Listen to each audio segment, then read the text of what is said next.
여러분, 민주노총 산하 화물연대가 하이트 진로하고 굉장히 갈등을 겪고 있잖아요. 지난 6월부터 파업을 시작했으니까 그 갈등의 골은 점점 커지고 있습니다. 그러다 보니까 극단적인 일들이 진짜 많이 벌어져요. 다리에서 12m 아래로 떨어지는 사태가 벌어지지 않느냐. 또 말입니다. 이처럼 말입니다. 시너를 들고 하이트 진로 본사를 완전히 점령해 버렸습니다. 여러분, 참 이것을 보니까 뭐라고 표현을 못하겠습니다. 대한민국에 그것도 말입니다. 강남에 지금 노조 한 70여 명이 새벽에 기습으로 지금 점거를 했다는 거. 그리고 나서 하이트 진로 모든 이 건물에다가 이렇게 큰 프랭카드를 써서 붙였다는 거. 써서 붙인 게 아니죠. 이게 펼쳤다는 것. 이것은 어찌 보면 말입니다. 사실 충격적이에요. 더 충격적인 것은요. 옥상에 이렇게 올라간 사람들이 신호를 들고 있다는 사실입니다. 신호. 신호는 여러분도 알다시피 이게 불에 굉장히 잘 타는 휘발성 위험물질이잖아요.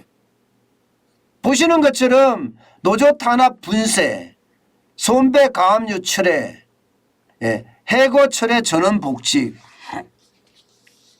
저는 이 말을 보면서 과연 지금 노조 탄압을 분쇄하는 게 맞느냐? 하이트 진로가 노조 탄압을 한다고요? 글쎄요. 제가 하이트 진로가 노조를 탄압한다 이런 생각은 별로 들지 않고요. 민주노총 산하 화물연대가 하이트 진로 공장을 막아서서 말입니다. 물동량의 어떤 출입까지도 막아가면서 경영을 불법적으로 방해하는 게 저는 눈에 보이는데 무슨 노조 탄압을 한다는 거죠? 그 불법에 대해서 하이트 진로는 법적인 책임을 다했을 뿐이에요. 당연히 공장을 틀어막고 말입니다. 마치 트럭 산성이라고 얘기하잖아요. 트럭 산성.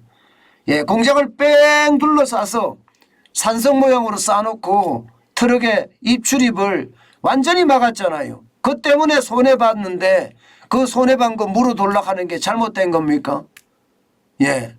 이게 불법으로 파업을 하고 불법으로 점거를 하고 불법으로 점령을 하고 있는데 이 불법에 대한 정당한 해고도 무조건 이렇게 강권으로 처리해달라.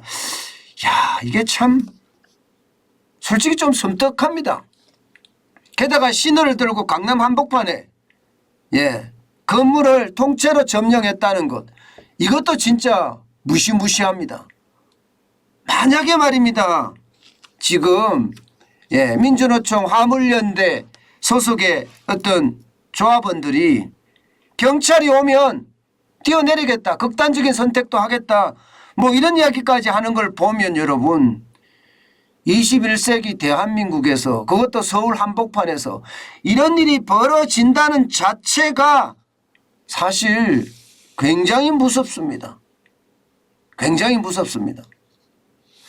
저는 87년 건국대학교 사태를 알지 못합니다.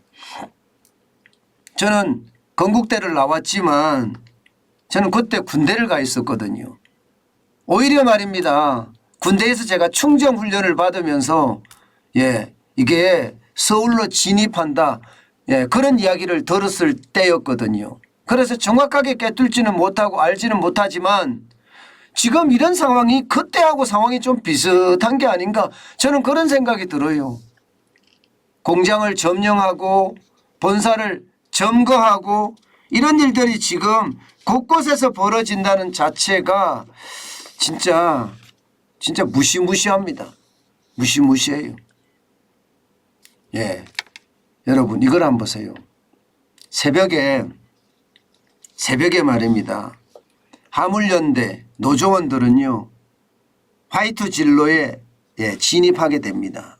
이때가 새벽 시간인데 이 원안에 처해 있는 데는요 경비원을 제압하는 과정입니다. 경비원을 제압하는 과정. 그러니까 경비원을 제압하고 민주노총의 노조원들이 이렇게 새벽에 진입을 하고 있는 그런 모양새예요.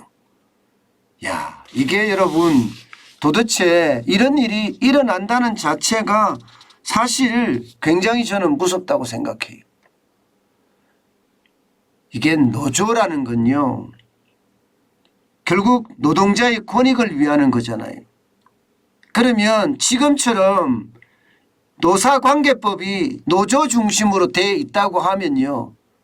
이게 합법적인 어떤 행동으로 이게 쉽게 말하면 대화와 타협을 해도 저는 충분하다고 생각을 합니다. 지금처럼 노조법이 노조 중심적으로 돼 있던 적도 없거든요. 그런데 지금 하이트 진로 건은요. 보시는 것처럼 3월부터 시작을 해서 계속이에요. 하이트 진로 화물 운송 위탁사가 수양물류라는 곳입니다. 이 수양물류 소속 차주 130명이 민노총 화물연대에 가입하면서 일이 터졌어요. 이게 민노총만 가입하면 문제가 생기죠. 뭐 당장 한국타이어도 그런 문제가 생겼잖아요.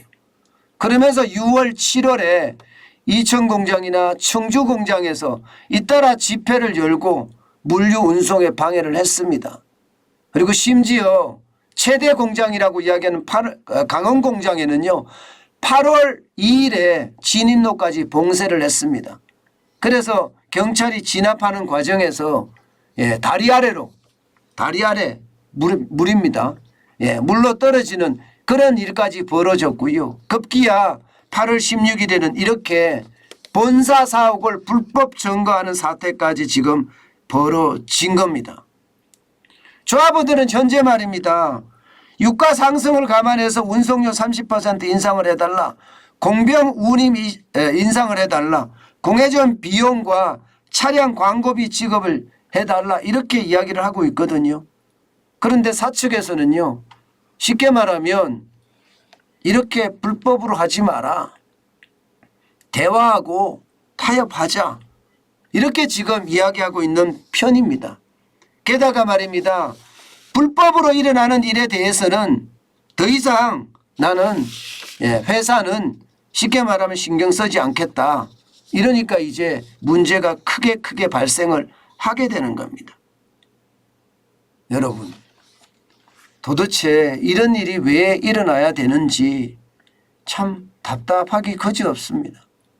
마치 말입니다. 1980년대 학생운동을 하는 것 같아요. 민주노총은 미군 철수라는 이야기를 꺼내는 것부터 시작을 해서 한미동맹 박살내자라는 구호에 이르기까지 게다가 지금 점거하고 있는 데가 한두 군데가 아니잖아요. 지금 한두 군데가. 쿠팡도 이렇게 점거하고 있죠. 지난번에 대우조선 하청노조도 점거하고 있죠. 지금 다시 하이트 진로를 점거하기 시작했다는 사실입니다.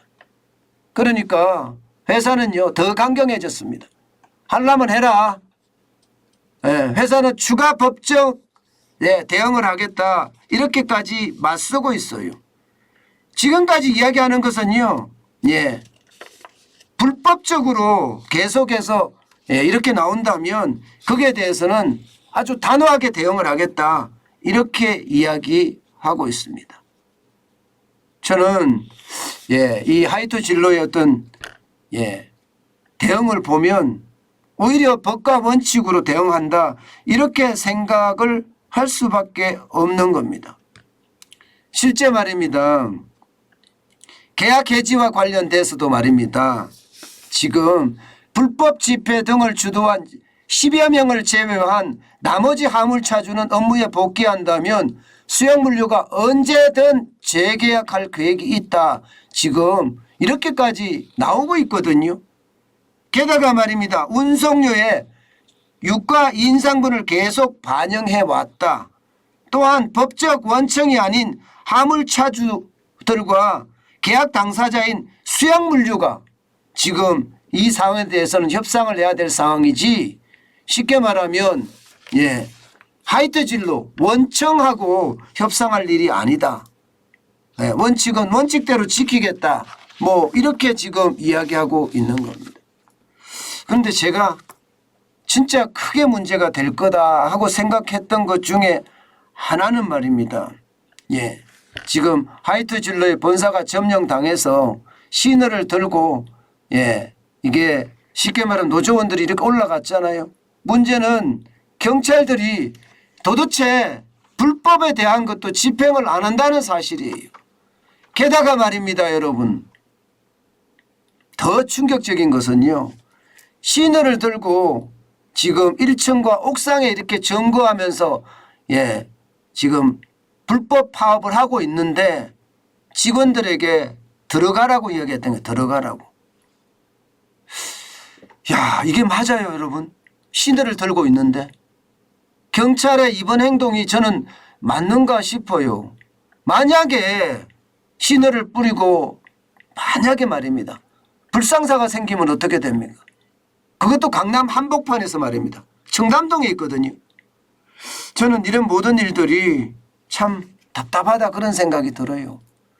윤석열 정부가 출범한 지 100일이 됐다고 하지만 법과 원칙을 지키겠다고 이야기하지만 지금 법과 원칙을 지켜지지 않는 곳이 여러 곳에서 지금 드러나는데도 과연 윤석열 정부는 뭘 하고 있을까요? 그러니 더 답답할 수밖에 없는 거죠.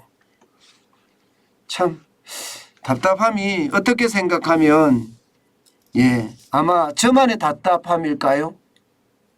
참 여러분들에게 묻고 싶습니다.